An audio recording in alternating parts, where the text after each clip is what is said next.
where a social media now. Or again, I get you now. I'm not going to be a car. No, you don't know, so error. Enogie, all of us, they sit down for this social media with they do live video. You did say everybody not the same. Enogie, I know say you go school.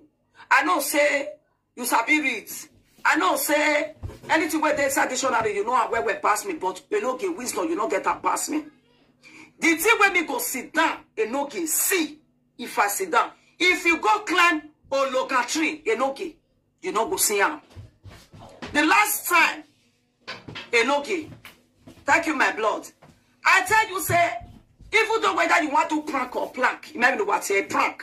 And when they prank in me, they may understand the door on your aki Now be prank. I prank him anything right here. Now be aki Enogie, I told you. You not have a live video. God bless you, Sage for you to remember. He love you when I say the year to 12 years ago when I saw what they 130. Oh yeah, about idea Isabel. In total, ida mama, ida when you make carry your turning. You can see I can't go no kid. You mean I just son me be. Because they know ya move very yaki when I live video now. Hello everyone, welcome back to my YouTube channel. If you have not subscribed, my darling people, please do subscribe and smash the notification bell. Thank you and God bless you. My darling people, my correct people, this video today now about Enogie. I see one video where mommy Suzy do. I really love what she talk for the video. Say, Enogie, why do they vex for people wey analyze your video? Will you get so many enemy? So what you go make you the vex? You they want call the insult them? No. Because if you don't want me the insult you for not bring topic come out. Yeah. Because what you now do, nobody go say we don't want to talk put now. Everybody must talk. You yourself know say that winner that put the trade for this social media. Even you not still get your own content. So why you go the verse anybody talk put? You be still say as a woman do and nobody go just talk. Now lie be that one now. When you get so many enemy for social media. More listen to mommy Suzy. Boy, maybe wait. And also me not to hear if it's happy bena. It's a swagger face car. Iriye to yaku we kwano kigwe umari so bunu ya te ancestral what you need take me. You are welcome, my darling. Share this video. I go come here Enogie. Umate emi take me na ya take me. Ade mi say ade mi e part ade bran ade we nene mi gani na ya no ye call that former. No bad to back balo uba mo ye come. Ni ye lora na feel me. Demi no na hina. Ye bi adere na. I said they do prank. Me no understand this kind of prank where Enogie wife call it. Ancestral given on a member of my you guys see or say the funny but I'm a a graduation. They take a graduation shall make a bona way graduation while able not be graduated. And then you young go wild with me. Amen. Ina ekoto tasina we are very well at to call on Enogie. All your way ocean in Africa shall be seen almost 20 and I quarry in our can he scenario last. You know, feel go buffet will not be Enogie. I tell about women. Eat away. Yes. I know they call you. I know to call you. You know why? Because I don't defend. They don't work on me. And you get no right. You call me. But don't go. Or you get that best. Enogie, let me tell you how to romantic to If you want to do prank, not with this kind of thing. Enogie, your woman disgrace you. Let me just tell you something that I am doing. There will be live video. I don't play live video of the love. My order is you listen the love for me to my husband is very authentic. I'm going to use my husband to do all this kind of prank. Enogie, as I do shopping, where I want to carry go Africa, I see body find one for Zara. That's what it be. 35 euro. I buy him. Can't give my husband. I buy and can't give a cover. I don't say that whether I order. We cover they argue. He say no order. Later I can't say he no say that me buy and can't give him. Enogie. That fine pono. They ye shopping. It no more say it the gear. Yes now.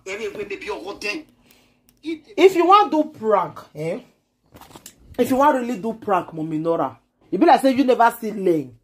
If you want to do prank, you go do prank with better thing. You know they said when people tell they do prank, So it gets on Nigerians where they follow, where they do prank. They are prank, they make sense. This you insult your husband. You say when you know you not get boss house where they wear. You give them the insult of your life, then you call it come out. And we even see here where we both come, social. When they come say they una fight 3 days ago, then they come here call to tell us say na prank. That's why they do prank for where you for come. Listen to what Miss Suzy make you give you advice how they do prank. Listen. Play capo. What do I get marita affair with that play capo? Ne. God forbid. Now they manipulate not jetting out the dear money. Oh God, oh God, oh God. Enogie. So when I get away, I let you have where. Social media you don't even understand what is called social media at all. A place now several so nothing over. Miami would just celebrate say Morocco nothing on your far.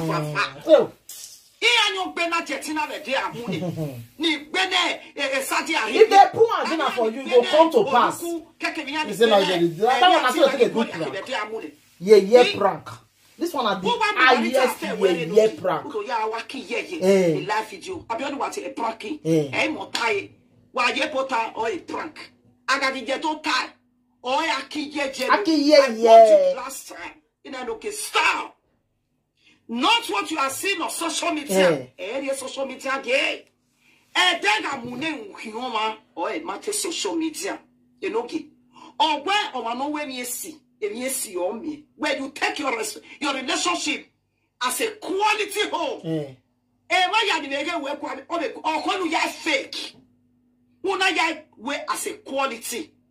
Not who you fair. As a quality. And then now who are la bevel. Aria bevel. Enogie. You can't say Mokama will see where I will not here. I can be more so. When no much another bread, or not possible. Or I will not know, sir, because wage you want win another, if I know, sir, whatever. Good evening, everyone. Me when okay. It's where you do you fuck up big time, Enogie. You don't behave as a man. If you like, come and make you come insult me. Over here, pay auto like me. Igwe. But I want to know where he had time with the character before. I came in here where you give me money with money. Only now my phone okay. I want you because I'm a mother. I want you because every so mother me. I'm a responsible mother. I know how to take care of children. And okay, a life is your not.